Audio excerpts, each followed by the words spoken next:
Para la Pontificia Universidad Católica Madre y Maestra es un verdadero placer tenerlos aquí, recibirlos en esta aula virtual.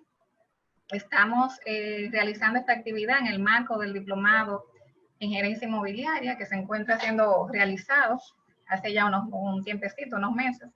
Vamos a agradecer a Proconsumidor por esta oportunidad que nos ha dado de compartir estos conocimientos que son de mucha utilidad en el campo que todos se desenvuelven. Y vamos a proceder a conocer un poquito a la persona que esta noche va a impartir esta charla tan interesante. Voy a proceder a leer un poquito sobre su hoja de vida. Aniana del Castillo Castaño realizó sus estudios de Derecho en la Universidad Autónoma de Santo Domingo, obteniendo el grado cum laude. De igual modo, ha implementado sus conocimientos profesionales a través de la realización de másteres en alta gerencia pública en el Instituto Universitario de la Investigación Ortega y Gasset y Fundación Global, Democracia y Desarrollo. De igual modo, altos estudios en seguridad social en el Centro Interamericano de Estudios de Seguridad Social, magíster en Derecho Empresarial y Legislación Económica en la Pontificia Universidad Católica Madre y Maestra. Es la directora ejecutiva del Instituto Nacional de Protección de los Derechos del Consumidor. Y esta noche nos dará un gran banquete con relación a todos estos temas que son de tanta utilidad para las personas que se desenvuelven en bienes raíces. Vamos a darle una bienvenida, como estamos en la virtualidad. No es necesario aplaudirla, pero ella sabe que la estamos recibiendo con mucho cariño. Profesora, usted tiene la palabra. Bueno, sí. Pues muy bien, muchísimas gracias por recibirme, muchísimas gracias por permitirnos estar aquí con ustedes. Soy profesora de la Pontificia, o sea, tengo muchos años que no estoy dando clases, pero me siento muy vinculada y para mí es una oportunidad buenísima de estar aquí de nuevo con ustedes. Que de aquí queden muchas ideas, que queden muchas interrogantes y que también nos sirva para más adelante que ustedes sigan creciendo en un terreno que vayamos abonando, porque de esto es lo que se trata, construir ciudadanía, apoyar a la realización de esa gran idea que tenemos todos y que hemos ido construyendo, la de crear, tal como dice nuestra Constitución, un Estado social democrático de derechos. Y para que sea un Estado social democrático de derechos, todos tenemos que ser ciudadanos conscientes, también como dice nuestra Constitución, comprometidos y que aportamos a cada día más tener las herramientas para que ese Estado de Derecho sea una realidad en nuestro país. Eso no puede pasar si no hay el conocimiento de lo que son las normas jurídicas y sobre todo si no hay de parte de los ciudadanos un interés genuino en que avancemos en esta construcción colectiva. Pues muy bien, nosotros tenemos un contenido. En este contenido tenemos algunos, como ustedes verán en la pantalla, algunos aspectos generales antes de decantarnos por los aspectos particulares que son el objeto mismo de esta intervención. Pero ¿qué pasa? Nosotros queremos hablar del aspecto general porque muchas veces, si bien conocemos las instituciones, no conocemos su alcance o no la podemos ubicar dentro de algunas categorías. Y si me permiten y si están de acuerdo, voy a desarrollar este contenido que tenemos, donde empezamos a hablar un poquito de cuál es la base legal que habla y que establece esta institución que todos conocemos como Proconsumidor, que se llama Instituto Nacional de Protección de los Derechos del Consumidor. Obviamente que esta institución tiene una base legal, está en la ley 358/05 sobre protección de los derechos del consumidor usuario. Esta ley deroga la famosa Ley 13, que creaba la Dirección General de Control de Precios. Y mucha gente muchas veces nos pregunta, pero vengan acá, ustedes tenían que ver con control de precios, pero ahora no hacen nada para que los precios se mantengan, como dicen por ahí, estables, y los precios están altísimos, siempre tenemos una queja a los precios y demás. Bueno, pero nosotros derogamos a la ley 13, pero dentro de nuestro marco legal está el principio general de la libertad de empresa, de la libertad de la actividad comercial y de los aspectos regulatorios. Y entre estas cuestiones se resalta de manera puntual los aspectos que tienen que ver con la Organización Mundial del Comercio,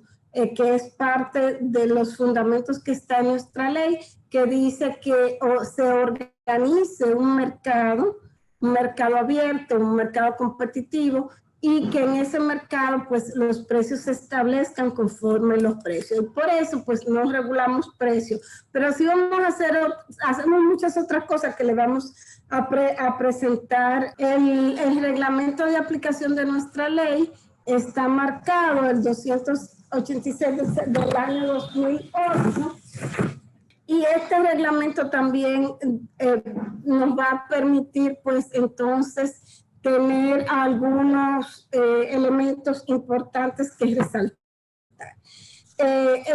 Con esta ley se crea, como dije, el Instituto Nacional de Protección de los Derechos del Consumidor.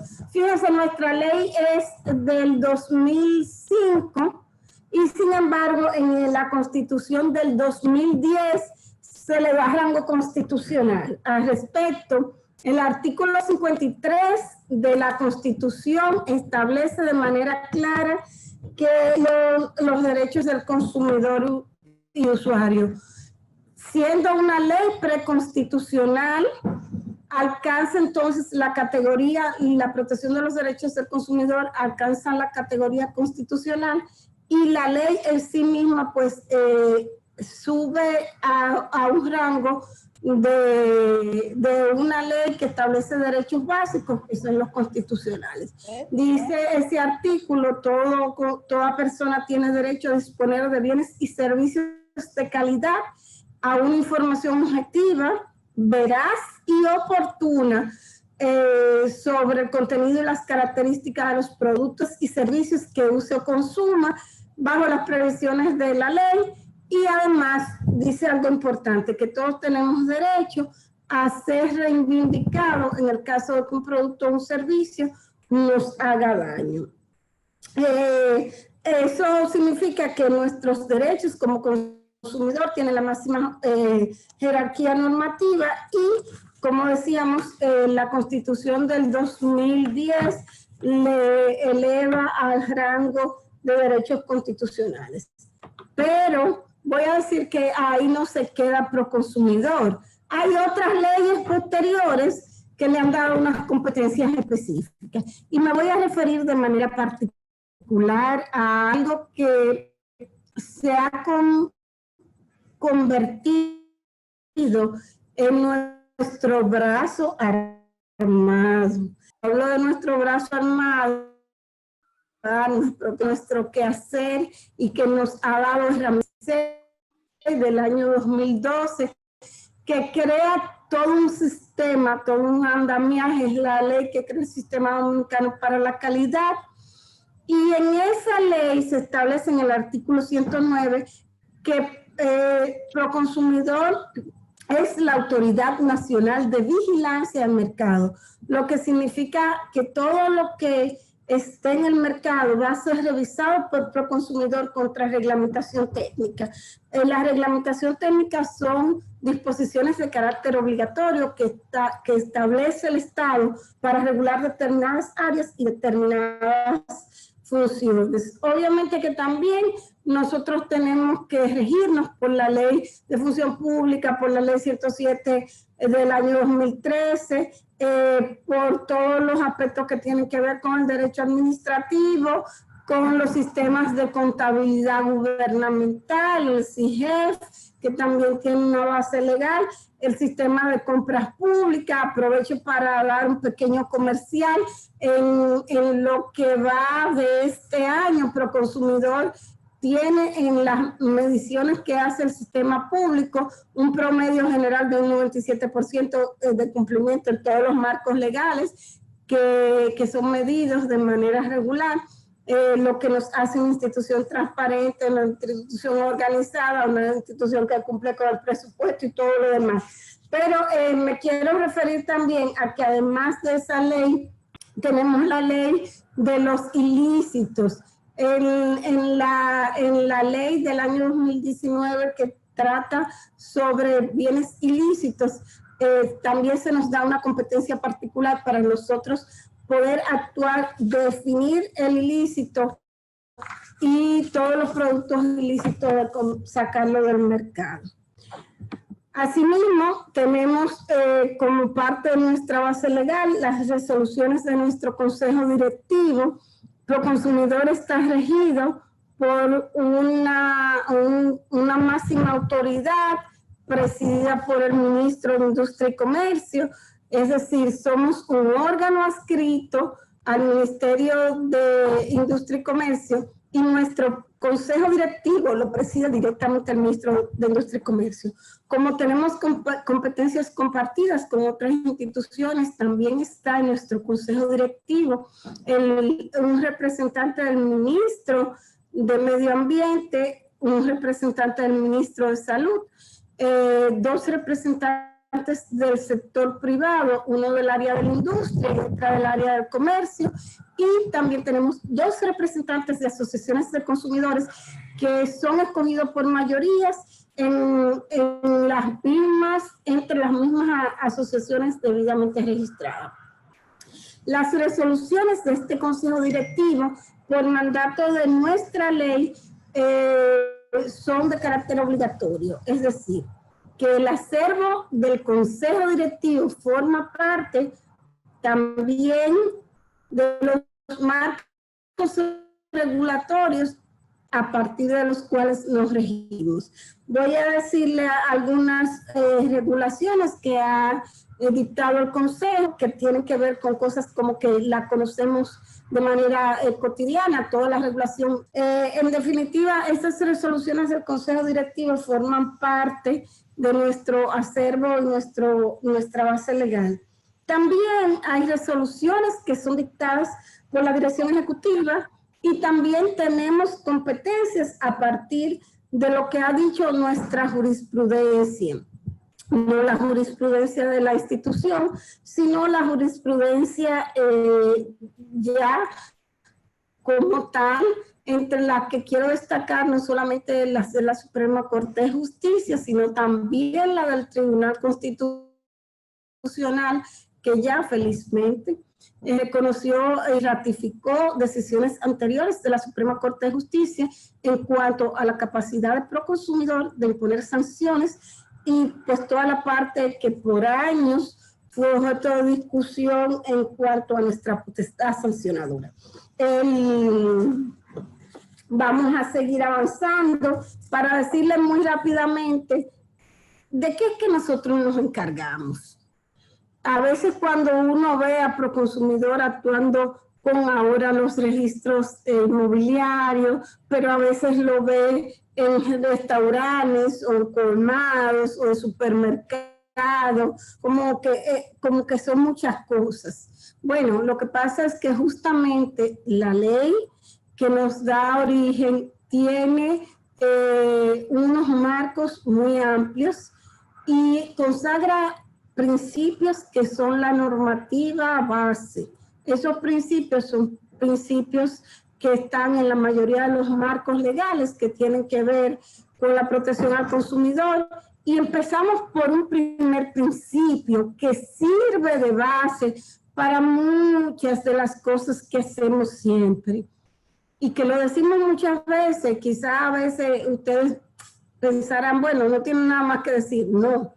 El primer principio de los marcos legales y por tanto el primer derecho de los consumidores es a la protección a la vida y la salud.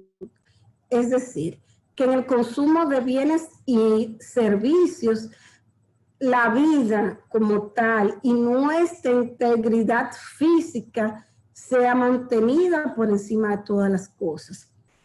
Y amparado en ese derecho que tenemos todos como consumidores, ustedes van a ver que podemos intervenir desde los colmados, como decíamos, y retirar productos que puedan afectar a la vida, a la salud, o dar una alerta de seguridad cuando un producto alimenticio se contagió, se contaminó y por tanto nos puede representar un riesgo, o cuando una bicicleta, las ruedas de la bicicleta se dañaron en el proceso constructivo y por tanto constituyen un riesgo a nuestra seguridad física, o bien como acabamos de dar hace 2 o 3 días, cuando un vehículo, por mejor que se mantengan los sistemas constructivos, un vehículo falla en su proceso de construcción y por tanto, y me mantengo en el informe que presentamos hace apenas 2 días, marcas reconocidas como el Toyota en su modelo Corolla o los Volvos en varios modelos tienen problemas de seguridad. En el caso de los Toyota, aprovecho para los que no vieron la nota, la información que hacemos normalmente con las marcas. Los Toyotas Corolla de este año, del 2020, tienen un problema con los cinturones de seguridad traseros, y los Volvos del año pasado y de este año en diferentes modelos, los C20, los B20 y otros, también tienen problemas, pero en este caso con el sistema de frenos. Entonces, ¿por qué damos esa alerta? Bueno, porque como he dicho ya en varios momentos en esta conversación, el primer derecho que tenemos es a la vida y a la seguridad en el consumo y por tanto, pues entonces las agencias de protección al consumidor tenemos que velar por eso. Y también aprovecho para decirle que en el ámbito inmobiliario en el que ustedes se desenvuelven, eso se da con mucha, tiene mucha presencia. ¿Por qué? Porque en la construcción, en ocasiones tenemos problemas de vicios de construcción que bajo el amparo de este primer derecho que tenemos los consumidores, los hemos acogido y hemos ordenado una serie de actividades reivindicativas para lograr esa protección a la vida y a la seguridad de los usuarios de esos inmuebles. Bueno, tenemos otros derechos, voy a ir más rápido. El derecho a la información veraz, clara, oportuna, suficiente, verificable y escrita en idioma español, que también nos sirve de base para muchísimas decisiones que tenemos. En este caso, quiero referirme que tanto el derecho 1 como el derecho 2 están en nuestro marco constitucional, por tanto, revisten dentro de todo el ámbito, pero la ley, en la Constitución incorporó esos, de manera general, esos preceptos que estaban en nuestra ley. Otro de los derechos son la protección a los intereses económicos, es decir, que mis decisiones de compra no afecten mis finanzas y sobre todo que no la afecten de manera abusiva. Tenemos derecho también a la reparación oportuna, a las condiciones técnicas adecuadas de los bienes y servicios que compramos o por los que pagamos. Y ahí vamos a ver toda una serie de actividades que se derivan de eso, desde la utilización de la garantía hasta la devolución que se hace en Proconsumidor de manera regular cuando bien un servicio no cumplen con las condiciones que deben de ser. Otro de los derechos que tenemos los consumidores es que se nos eduque, que nosotros sepamos de qué derechos somos titulares como consumidores, pero también cómo alimentarnos adecuadamente adecuadamente, cuáles alimentos son suficientes para cubrir nuestra dieta calórica, o cómo debemos de informarnos de una etiqueta o cualquier otra de las cosas que son parte habitual de la relación de consumo. Ese derecho al consumo es un derecho básico para los consumidores. Asimismo, tenemos el derecho de asociarnos. Ustedes todos y todos recordamos lo que siempre se dice, que la unión hace la fuerza. Bueno, pues justamente las asociaciones de consumidores reclaman de manera colectiva los derechos de que son titulares cada uno de sus miembros y lo hacen con más fortaleza. Entonces tenemos el derecho de asociarnos en asociaciones de consumidores para justamente reivindicar nuestros derechos.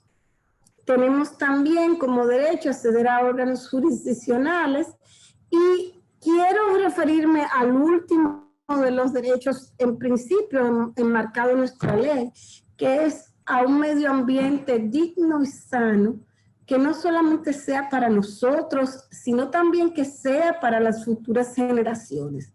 Y eso le da una trascendencia importantísima a nuestra ley. ¿Por qué? Porque nos coloca como una ley que tiene elementos transgeneracionales.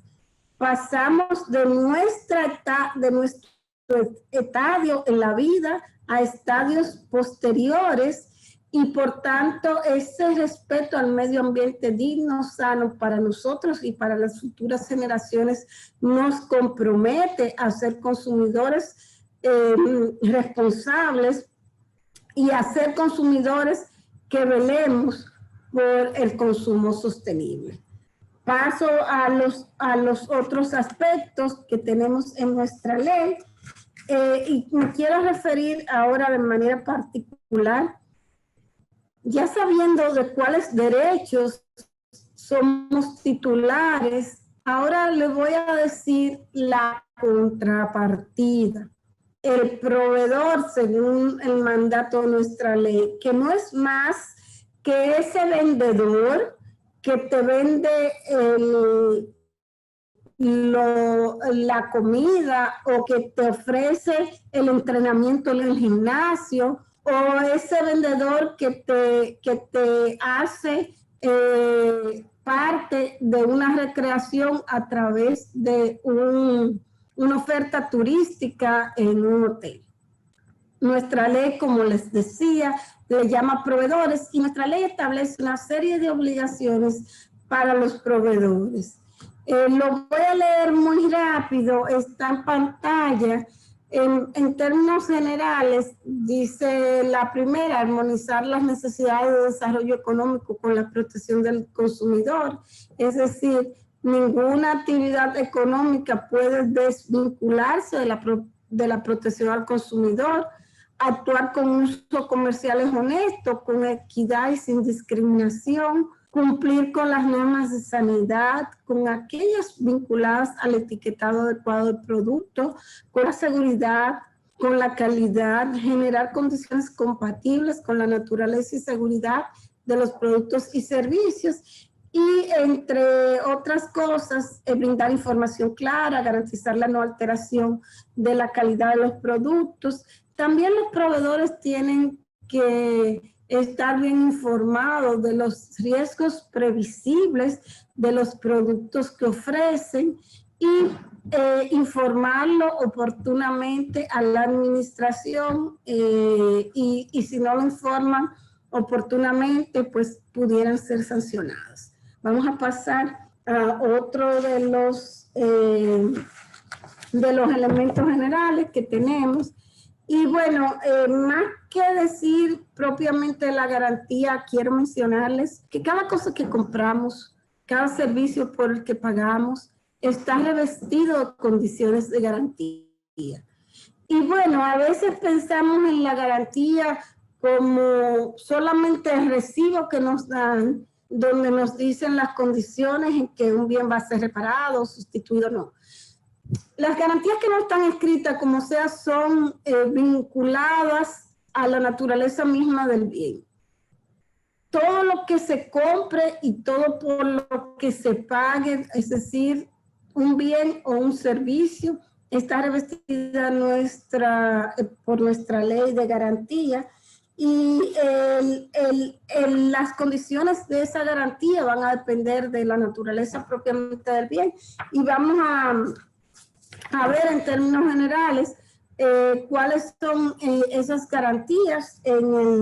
En el derecho general, nuestra ley habla de que hay un documento que es un documento diferente al propio de la venta. Debe de tener todo esto que está aquí: el nombre del proveedor, quién es el consumidor, cuál es el producto, las condiciones para la instalación, la duración de la garantía, en qué condiciones lo va a reparar, cómo lo va a reparar, el costo. Incluso debe estar, si hay alguna condición particular, debe de decirle. Y la garantía debe ser escrita y estar en idioma español.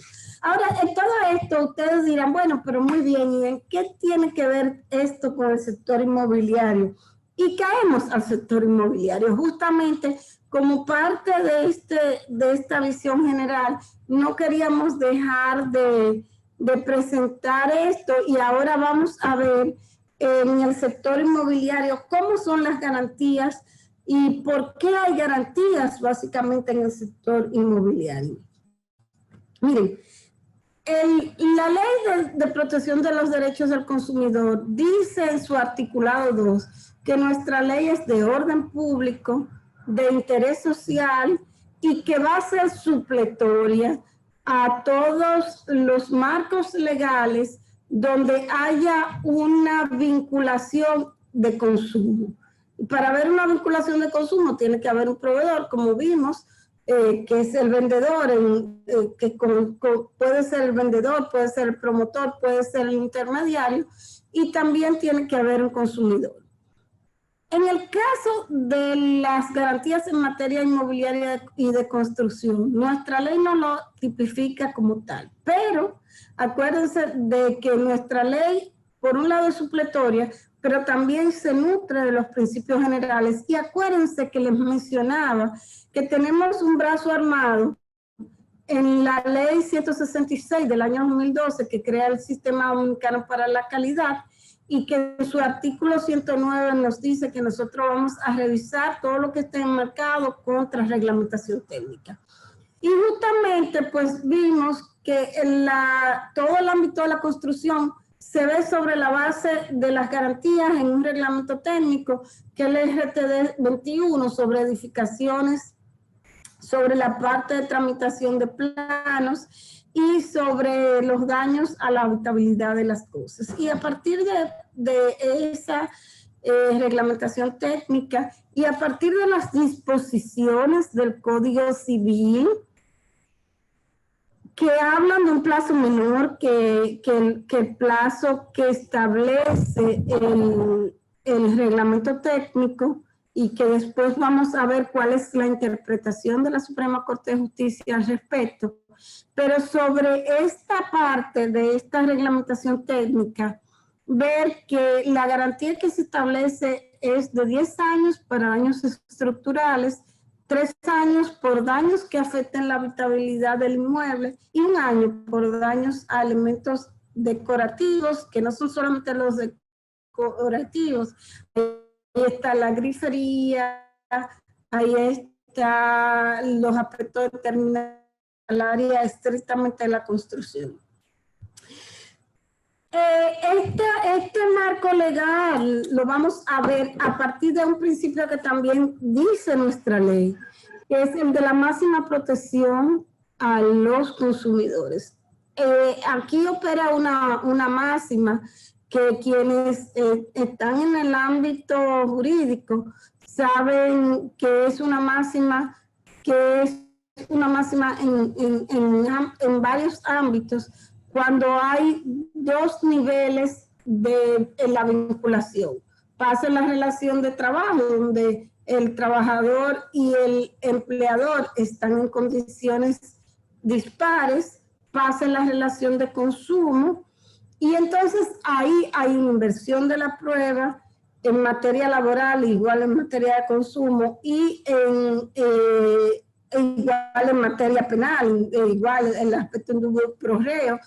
Aquí hay indubio pro consumidor, y a partir del principio de la máxima protección, nosotros podemos escoger el marco legal que le garantice la protección más eficaz a los consumidores. Pasamos al otro slide, donde pues aquí queremos hacer ya un poquito de énfasis en lo que hemos dicho ya. Esta va a ser la tercera ocasión que lo vemos.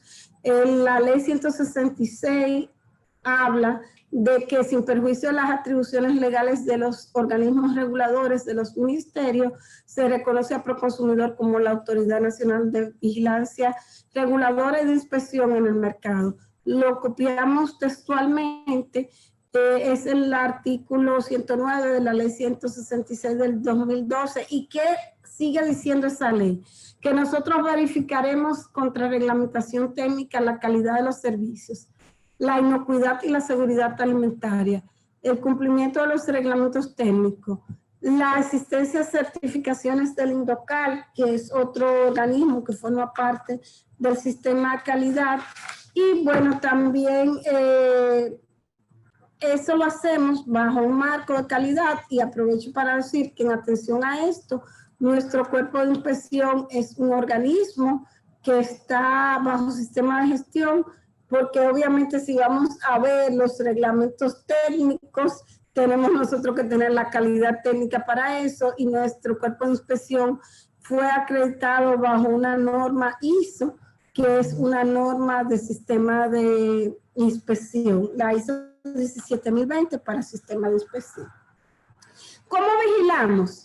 ¿Cómo vigilamos todo esto en un mercado difuso, en un mercado amplísimo? Bueno, pues vigilamos de dos formas. Vigilamos a solicitud de parte, o bien vigilamos de oficio cuando hay bueno, nosotros tenemos un plan anual de inspección, donde en ese plan anual de inspección se especifican cuáles son las áreas donde puede haber vulnerabilidad de derechos, y a partir de ahí pues escogemos zonas,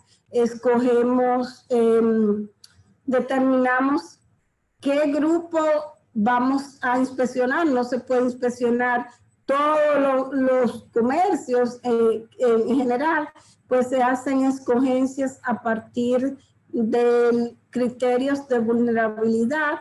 Y nuestro cuerpo de inspección, ahí está el proceso, cómo se hace la inspección. El inspector verifica, notificamos, cumplimos el debido proceso, todo conforme a la ley 107 del año 2013, para garantizar la defensa también del inspeccionado. Y me voy a parar un momentico aquí, aunque no lo diga, y vamos a ver si podemos introducir aquí un videíto. Nosotros tenemos nuestros inspectores acreditados, como le decía, con la norma ISO 17020. Nuestros inspectores, para acreditarse, lograron pasar por una serie de capacitaciones, por una serie de exámenes de competencias, estudiar muchísimo, como ustedes no se pueden imaginar.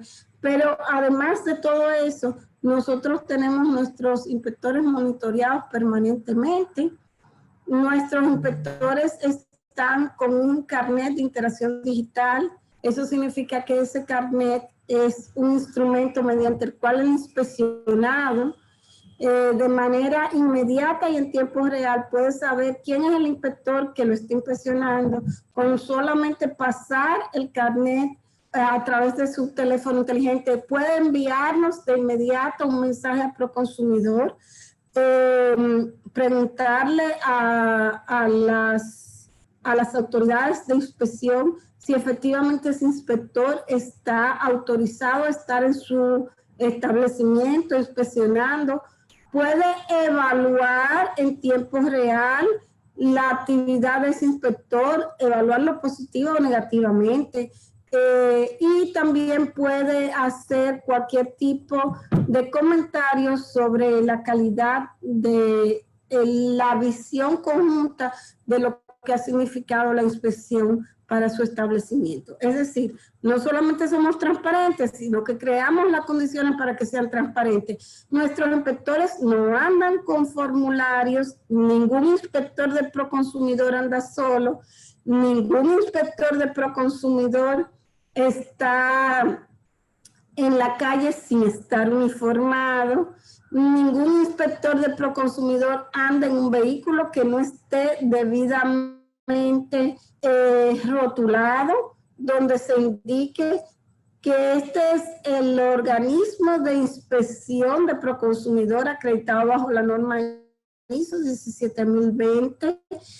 Ningún inspector de Proconsumidor puede levantar un acta que autorice, porque tenemos unos niveles de control internos para evitar incluso que esa acta que es digital se empiece a hacer en cualquier lugar.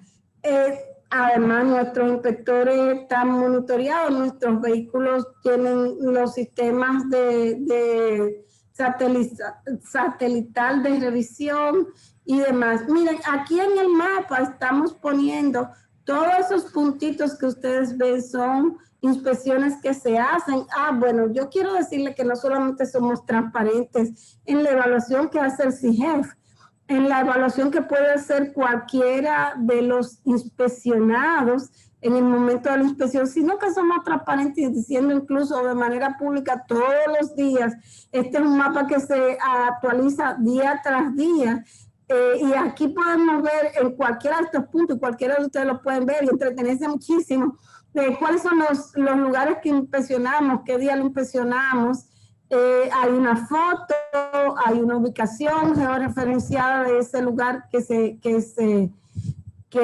inspecciona. Y apoyado en la tecnología, pues damos mucha información a cualquier, bueno, no damos mucha información, sino que esa información está disponible en tiempo real para cualquiera que la vea. Me hubiera gustado pasar el videíto de nuestros inspectores, pero bueno, pero más allá de eso, nosotros contamos con una serie de otras informaciones, otras competencias. Ustedes han visto que Proconsumidor interviene en la publicidad, que regulamos las cifras y concursos, que para evitar que justamente haya atracción a los consumidores a través de una rifa, que voy a rifar un carro y finalmente el carro no apareció, o que una serie de situaciones que se dan a nivel del mercadeo que antes constituían una mala práctica. Pues nosotros estamos trabajando para que todas esas situaciones se vayan superando en el día a día de la realidad nacional. Ustedes podrán ir a cualquier sitio y pedir el libro de reclamaciones de Proconsumidor. Hace 3 años que hemos hecho un esfuerzo grandísimo para que los mismos proveedores entiendan que es mejor solucionar las disputas que puedan tener con sus consumidores in situ y sencillamente ofrecerle al consumidor ese libro para que el consumidor pueda poner su reclamo y ellos darle el tiempo para solucionar el reclamo y que no tengan que ir a Proconsumidor.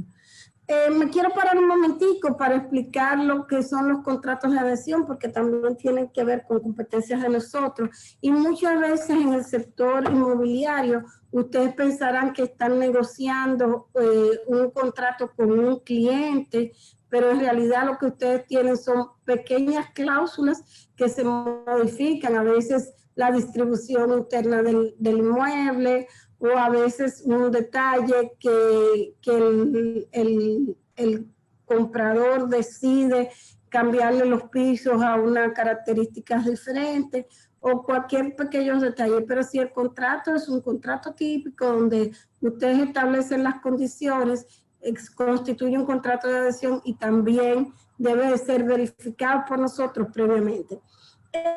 Quiero pasar, y aquí quiero que me ayuden, por favor, a discutir algunas de lo que son las cláusulas que vemos de manera muy regular en los contratos de venta de inmuebles y que han dado lugar a situaciones de digamos, llamados de atención, de sanciones a los proveedores por parte del Proconsumidor. Copiamos textualmente algunos de los contratos de adhesión. Ustedes no se pueden imaginar la cantidad de casos que nosotros podemos hablar, por eso decía que de qué tiempo disponíamos, porque solamente en hablar de cláusulas de los contratos que significan una violación a la ley de Proconsumidor, podemos estar las 2 horas. Pero bueno, tenemos algunas aquí, algunos de los principales hallazgos, los contratos de adhesión inmobiliaria y de construcción.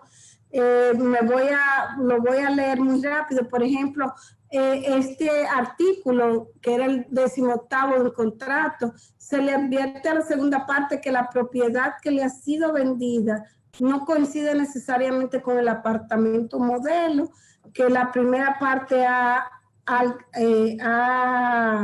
mostrado, dice ha alquilado, ha amueblado para mostrar, y que pertenece a la fase o etapa de residencial, a otra fase o etapa. Pasa que muchas veces la publicidad, que hace maravillas, nos presenta un apartamento modelo de lo que todos nos enamoramos, nos imaginamos ahí tomándonos un cafecito en ese comedor tan bello, nos imaginamos en la sala recibiendo, cuando podamos volver a recibir a nuestros invitados, que pase el COVID, nos imaginamos en la sala recibiendo a los amigos, nos imaginamos en la galería tomando un poquito de fresco, ¿verdad? Pero cuando nos entregan el apartamento nos damos cuenta que las condiciones son muy diferentes. Entonces, los elementos de publicidad deben de ser acordes con los elementos que vamos a tener en la vivienda final, en el apartamento que vamos a venderle, en la casa que vamos a venderle al consumidor, o si no constituye una violación a la ley. Aquí tenemos otro donde le dicen a las personas que las especificaciones del metraje y la ubicación pudieran tener variaciones. Efectivamente, muchas veces son variaciones, pero si hay variaciones en el metraje, obviamente tiene que haber variaciones en el precio final.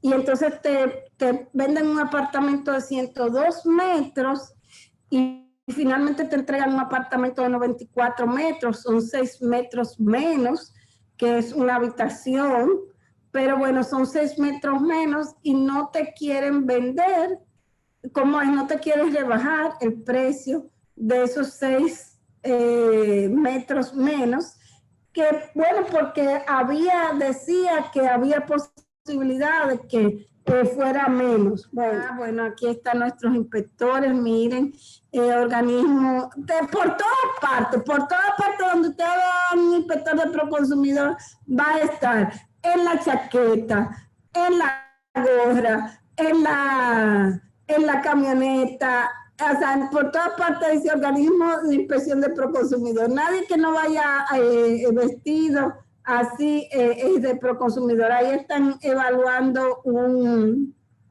piso roto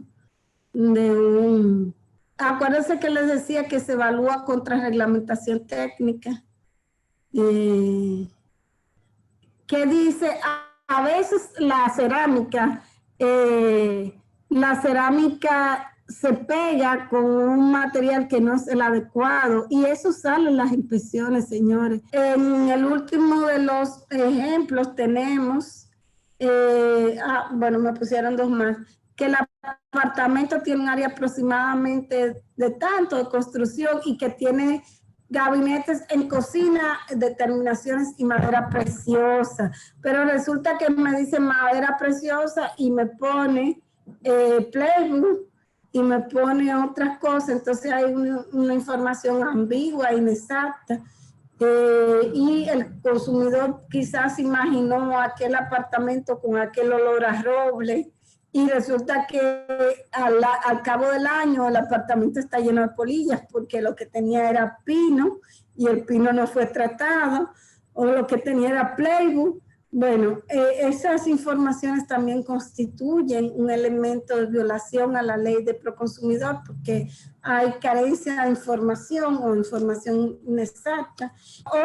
Otras de las múltiples situaciones que en sí misma constituyen un elemento de información inexacta pudiera ser el precio establecido que pudiera ser variable y efectivamente si el monto se establece en dólares hay que respetarlo, pero tiene que tener determinadas condiciones para que no violente la ley de protección al consumidor. Vamos a seguir con el tema de todas las cosas que se presentan en el sector inmobiliario y vamos a pasar al otro ámbito, publicidad. Aunque ustedes no lo crean, lo que está a la izquierda era la publicidad del apartamento que se construyó y que está a la derecha. Ustedes dirán, bueno, pero es un render y el render es una imagen parecida, inexacta, quizá no la podemos cambiar, pero fíjense, ustedes se imaginan la decisión de compra. Yo, consumidora, voy a comprar aquel apartamento que cuando yo vaya entrando, vea aquel lobby fabuloso que se refleja hasta afuera, con luces que vienen desde arriba abajo, con una amplia área de cristal, con luces así que cuelgan desde una figura. Y bueno, ustedes dirán, bueno, quizá el que se construyó no es feo, pero no fue el que me vendieron. Entonces, obviamente me vendieron la imagen publicitaria de la izquierda, me construyeron el que está a la derecha y ahí hay elementos que pueden violentar la ley de protección al consumidor. Vamos a seguir con este otro ejemplo. Me gusta mucho. El ejemplo siguiente es un área social. Aunque ustedes no lo crean, en ambos casos, la publicidad que se vendió era la de la izquierda y lo que se construyó era la de la derecha. Imagínense las diferencias entre la segunda figura, que es el acceso a los pisos de arriba, es un área contigua a un lobby de un edificio. En la imagen que me vendieron tenía un revestimiento en la imagen tenía un revestimiento continuo, sumamente elegante. Los ascensores en sí mismos también están revestidos. Y bueno, en la práctica me pusieron incluso una escalera que no estaba prevista y que en el caso cuando llamamos a los constructores, dijeron, bueno, era que tenía que tener una escalera de emergencia y esa era la mejor forma de colocarle la escalera de emergencia. Bueno, pero eso probablemente afectó todo lo que era la concesión original que usted le ofreció a un consumidor. Y en el área social de estos bloques de apartamentos, que es la imagen de arriba, son unos apartamentos que son muchos, están hechos por bloques, y esta era la área social con una piscina, y bueno, lo que le construyeron es el área social que ustedes podrán ver, y todavía no han construido la piscina. Vamos a pasar. Ahora hay un acercamiento en la próxima imagen. Bueno, en la próxima imagen hay un acercamiento más de esa área social para que ustedes vean lo poco adecuado. Y ahora vamos a empezar a ver problemas que tenemos día a día en la construcción. Tenemos pañetes como esto que ustedes pueden ver en la imagen de arriba. Tenemos esta problemática de pisos, tenemos estos techos.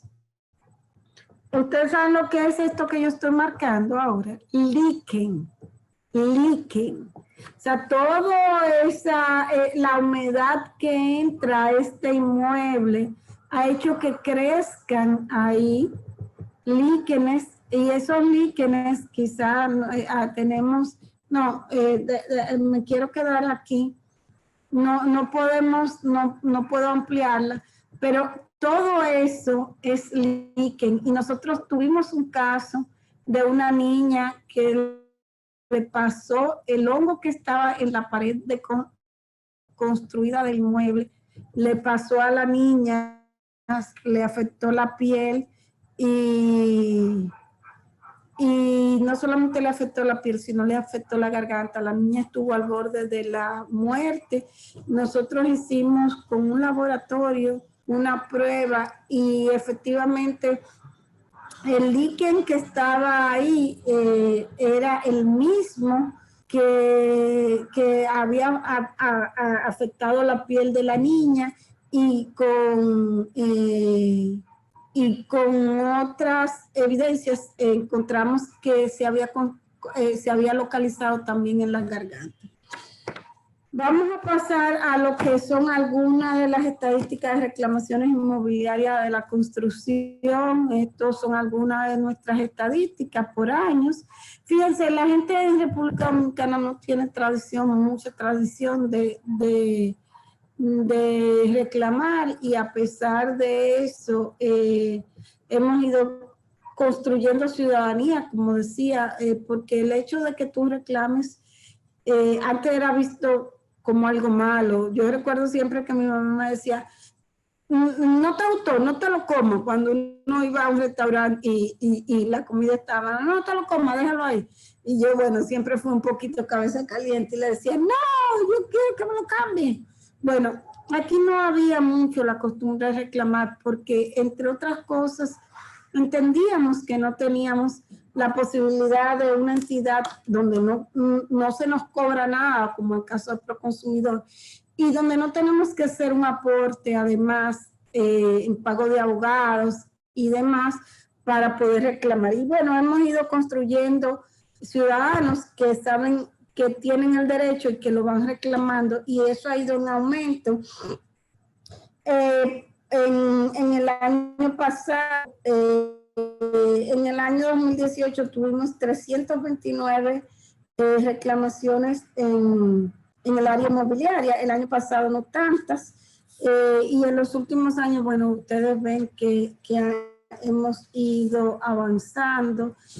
¿Y qué reclama la gente? Bueno, contratos con cláusulas totalmente inequitativas, que el bien es ineficiente, que hubo incumplimiento del contrato, incumplimientos, retrasos, donde no había ningún tipo de incentivo ni ninguna retribución para el consumidor, un trato discriminatorio, publicidad inexacta, entre otras tantas. Vamos a pasar. Aquí me quiero parar en un poco lo que nosotros hemos hecho en los últimos años. En un momento, el sector de la construcción y el sector inmobiliario se tornaron dificilísimos para el abordaje porque no había forma de acercarnos. Cada acercamiento que hacíamos para tratar de conjurar la problemática que teníamos que enfrentar por los consumidores se hacía muy difícil. Y entonces dijimos, bueno, vamos a trabajar buenas prácticas comerciales. Nos unimos con la principal asociación de constructores de vivienda, que es ACOPROVI, y empezamos a trabajar con ellos programas de información a los afiliados. Después lo hicimos con el CODI. Con esto buscábamos reducir la conflictividad y irle enseñando todas estas cosas de las que hemos ido hablando a los constructores, a los agentes inmobiliarios, para bajar un poquito los aspectos de conflictividad, como decía. Bueno, y en definitiva, con estas buenas prácticas comerciales, buscamos que haya criterios adecuados que sean adoptados por los proveedores en la comercialización de sus bienes y servicios en todos los ámbitos, para que haya más calidad, mejorar la seguridad y las demás condiciones de la oferta de productos y servicios a los consumidores y usuarios. En nuestro marco general, las buenas prácticas han sido realmente eficientes. La aplicamos con colmados, la aplicamos con supermercados, y con las buenas prácticas queremos mejorar la gestión de las empresas, mejorar la calidad de los productos y servicios ofertados, mejorar la imagen del negocio, mejorar la competitividad también de aquellos que están en el día a día del área, y bueno, proporcionar herramientas continuas para que haya una mejora en la gestión empresarial. En el caso de las buenas prácticas en el sector construcción, hace señalar, como dice aquí, que las buenas prácticas no las hacemos de manera obligatoria. Yo no puedo obligar a un constructor, ven, mira, siéntateme aquí, manda a tu encargado de negocio, a tu encargado de publicidad, a oír toda esta actividad de Proconsumidor. No, si quieren, vienen y bienvenidos, pero obviamente que es un valor adicional que pueden agregar a su negocio y sumar valor ético. Entonces, en el sector inmobiliario y de construcción, las buenas prácticas tienen que ver con la información clara, veraz, verificable y precisa en la publicidad y en la promoción. También tienen que ver en garantizar que la obra civil y el servicio ofrecido cumplan con los reglamentos técnicos que de los que he mencionado varias veces. Tienen que ver con cumplir las condiciones y los términos pactados. Señores, ¿cuántas veces le vamos a decir que si usted tiene una construcción y una construcción está pautada para el mes de diciembre del año 2022, no diga que usted la va a terminar en diciembre del 21 y no pida después 6 meses de gracia donde el consumidor no va a poderle reclamar nada. Sencillamente transparente la información y diga que usted lo va a terminar quizá en diciembre en lugar de diciembre del 21, quizá en julio del 22. O sencillamente si usted va a poner condiciones que el comprador le tiene que dar a ustedes, reconozca las condiciones iguales, similares, equitativas a favor del consumidor. Y por último, una de las buenas prácticas es, en el anterior, no imponer contratos que contengan cláusulas abusivas o desproporcionadas y, como decía hace unos minutos, totalmente inequitativas con referencia a las cláusulas que puede tener el proveedor a su favor. Vamos a ver otras de las cláusulas. Tiene que tener como parte de las buenas prácticas adoptar las medidas necesarias para promover los mecanismos de seguridad y salud, porque ahí está puesto de manera general. Obviamente que siempre hay con los elementos de seguridad. También hay los riesgos de violación en la seguridad, que era parte de lo que mencionábamos, perdón, en la salud, cuando mencionábamos el caso de los líquenes y demás, cumplir la normativa técnica y responder oportunamente las inquietudes del el comprador. Lo que está aquí son unas grietas de un edificio vendido. Esa grieta, parte de ese techo colapsó. Nosotros podemos, hay fotos de edificios que están deflectados, es decir, que están así como la torre inclinada de Pisa, porque no tienen suficiente calidad en las bases y demás. Vamos a pasar al siguiente slide para que sigamos viendo cómo es que nosotros manejamos todo el tema de la supervisión en la parte de la construcción. Lo hacemos a través de normas y reglamentos técnicos. Yo dije hace un momento que los reglamentos técnicos lo hace el Estado y son disposiciones aplicables de observancia obligatoria. Vamos a pasar para seguir avanzando. Aquí vamos a dar algunos ejemplos de los reglamentos técnicos.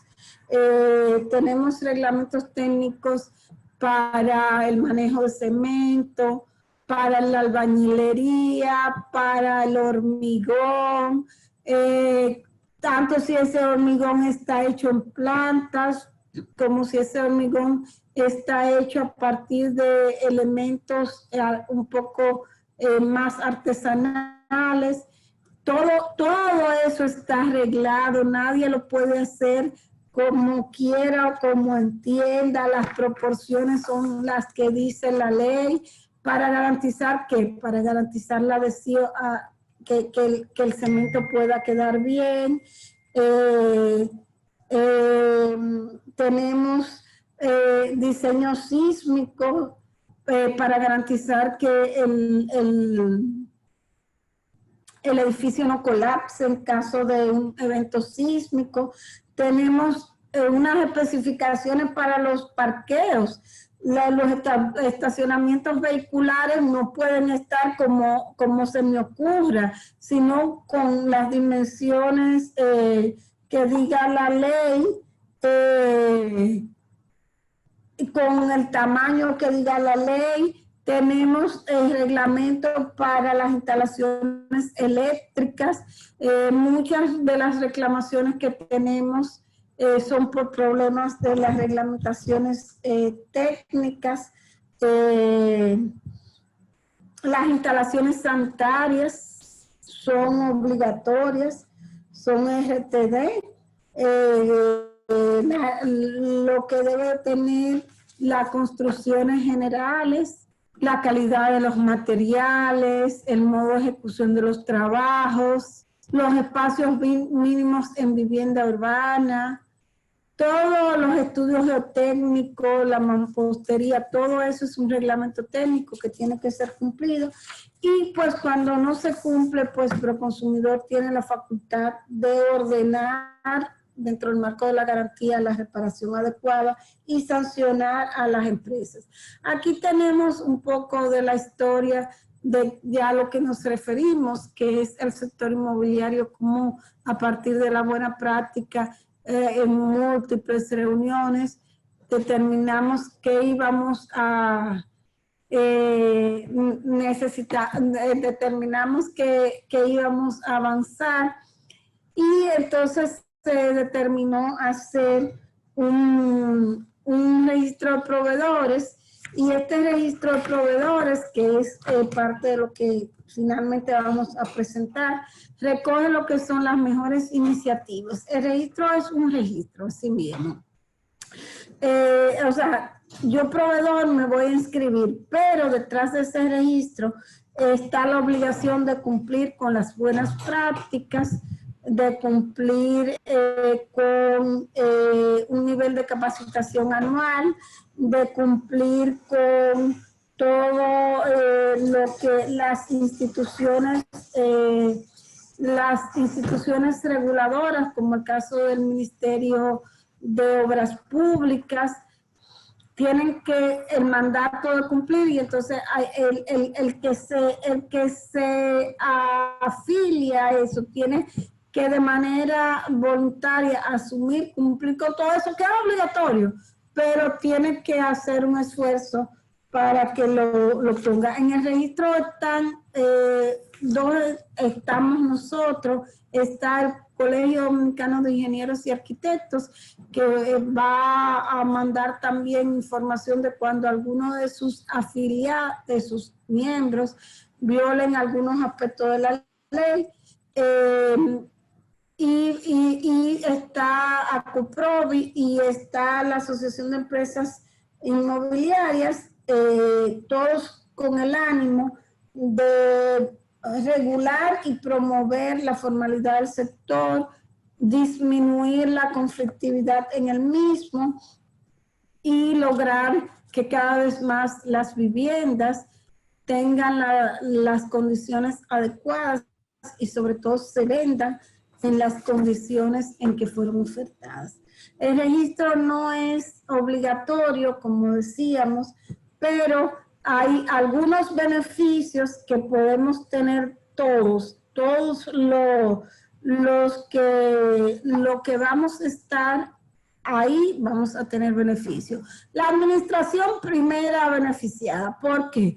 Porque para estar en el registro tienen que garantizar que van a cumplir con una serie de requisitos que el Proconsumidor le va a poner, en cuanto a que tengan información clara, en cuanto a que tengan registro de cuáles son sus obras de manera clara, de cuál es el tiempo y todo lo demás. O sea que para nosotros es un beneficio que estén ahí. Para las empresas inmobiliarias, bueno, va a ayudar a formalizar el sector, porque hay también mucha informalidad que hace daño porque son vendedores ocasionales que venden y que pudieran estar haciendo una actividad que le genere al mismo organizado, le genera una competencia desleal, al CODIA porque va a permitir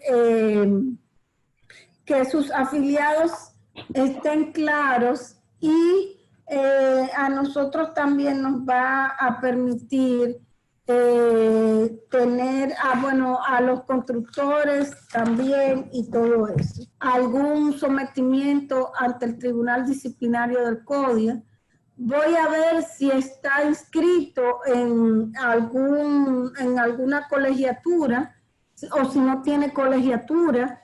Hay gente que construyen y no son ingenieros, ni arquitectos, ni agrimensores, ni nunca pasaron por una universidad y construyen.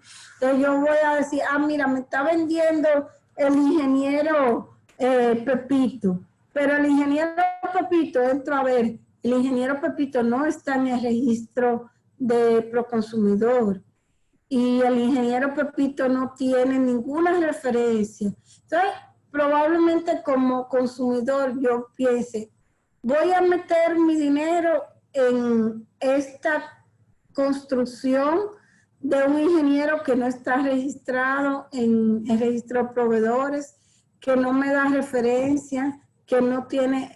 entonces, eso va a ayudar a que sí se formalice el área en su conjunto.